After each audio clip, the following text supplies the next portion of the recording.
Hey everybody, Mr. Paul Adams again. You Country and live in the living room here at C2C 2024 in the O2. That is right. That is who I am, isn't it? Yeah, because it's been a bit busy day. Ladies and gentlemen, this is Harper Grace. Hello, everybody. So, Hi. yeah, how are you doing? I'm lovely. I'm great. It's not as cold as it was yesterday. The wind chill was quite horrific. But I'm good. I just played a show and I feel great. And I'm here with you, so that's even better. See, there you go. See, the first person to give me that compliment, so thank you very much. You're welcome. So, first time at C2C? It is my first time in C2C. And what do you think? I love it so much. I think the cool part is the audience. I think it's much different than playing in the States because everybody really is so tentative to listening to the lyrics, and I think that's really brings me as a songwriter a lot of joy. And so the audience is quiet and they're listening and very, very responsive, and it's nice. Is it off-putting when you first realise that they're not doing anything, like when you see them just quiet? No.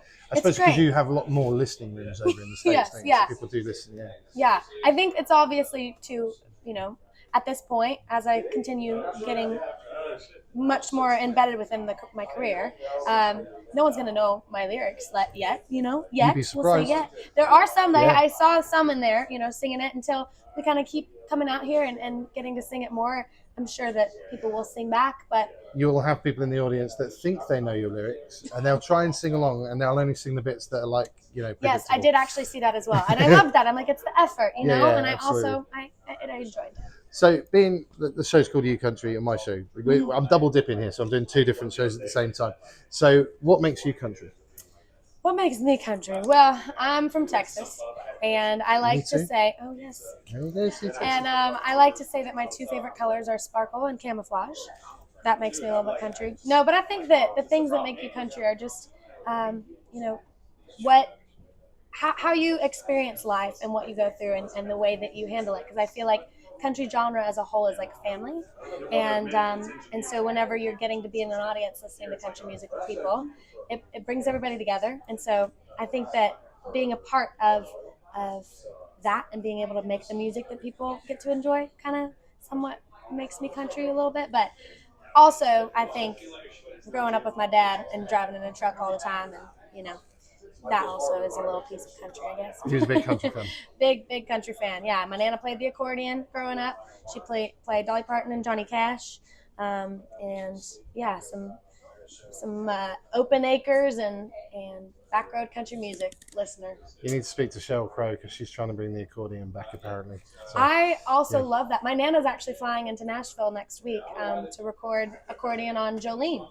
So there will be a for me. So I'm coming out with 6 singles this year, and one will be a cover. And Jolene is a song that I used to grow up singing all the time, and so it's a little piece of home. And thought, why not bring some more home into that, and she can play it. So I'm excited. That would be great. That would be good. Well, keep us posted on that. Yeah. So we can hear it. So talking of music, who is in your Spotify playlist that you'd like us to listen to?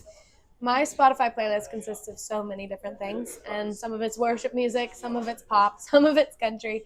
But in my country playlist, I have Hardy, I've got Morgan Wallen, gotta have them. Seaforth, actually love them boys, they're awesome. Lainey Wilson is at the top of the list. Lainey Wilson's at the top of everyone's list right now. She is incredible. I love her so much. But yeah, there's a few more. Good. So after all this, and you've got some more music coming out. Mm-hmm. What are you going to do when you get back home on Monday?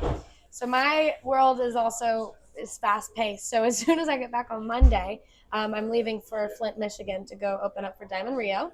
And I'm very excited about that. I know Flint, Michigan from the documentary. Yes. Don't drink the water when you're there. Yes. No. No, I do that, and then I'm actually right back into the studio where we're cutting the rest of the songs that we're releasing this year. And then I leave again, and I open up for Josh Turner. So very exciting. Just back and forth traveling all the time. I felt a little bit of your man coming out of me then, but I thought I'm not going to do it today. Oh, come on, let's hear it. I haven't got the guitar. If I could borrow someone's guitar, I'll do it. Hey. I do the Chris Stapleton version. Ooh, I can't okay. do I can't do that. So, last question for you, and it's one that I always ask. What question do you wish I asked that I didn't ask? Oh, goodness. That's a great question. I think you're phenomenal at questions. Thank you very much. That's 2 today. Thank you. I can be the favorite, so we can high five to it. Well, Texans together. So if you don't know a question though, what we can do instead is Okay. we can do an awkward stare at James, Okay, great. just for a few. Okay. Should we smile?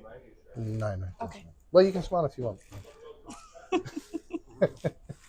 Thank you for being Perfect. a great sport. Where can Thank we you find so you on much. social media? All socials at Harper Grace XO.